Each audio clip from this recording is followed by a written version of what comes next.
les carburants. Pendant son discours du 31 décembre 2022, le président a annoncé une augmentation certaine des prix du carburant. Pourquoi?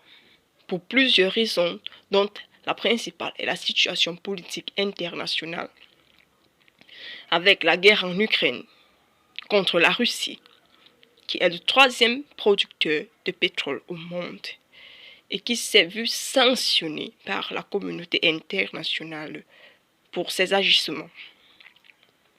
Nous avons le prix du pétrole qui augmente dans le monde, dans tous les pays. Les prix sont ajustés. Nous avons le Covid-19 qui a eu pour conséquence la baisse des économies dans le monde, dont la baisse de la production de pétrole, de carburant.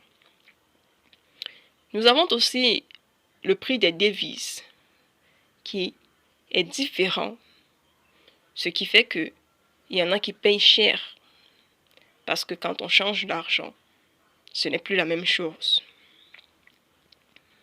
Tous ces problèmes externes obligent tous les États à augmenter les prix pour pouvoir se développer et continuer à avancer vers l'émergence. Pour le faire, continuer à subventionner n'aide pas, ce qui est le cas du Cameroun. Le 1er février 2023, les prix ont finalement augmenté. L'essence, qui a vu une augmentation de 100 francs, passe de 630 francs à 730 francs CFA le litre. Le gasoil a une augmentation de 145 francs, passe de 545 francs à 720 francs le litre. Le pétrole vendu par la SDP aux industries passe à 560,19 francs le litre. Alors, des mesures ont été prises, le président l'a promis lors de son discours, pour pouvoir aider les personnes sensibles face à tous ces changements en cours. Pour ce faire, le prix du pétrole lampant qu'on utilise à la maison reste à 350 francs le litre. Le prix du gaz ne change pas. Les salaires des agents publics, des personnes qui travaillent pour l'État, augmentent de 5,2%. Pour les personnes qui travaillent dans le secteur privé, l'État souhaiterait augmenter leur salaire.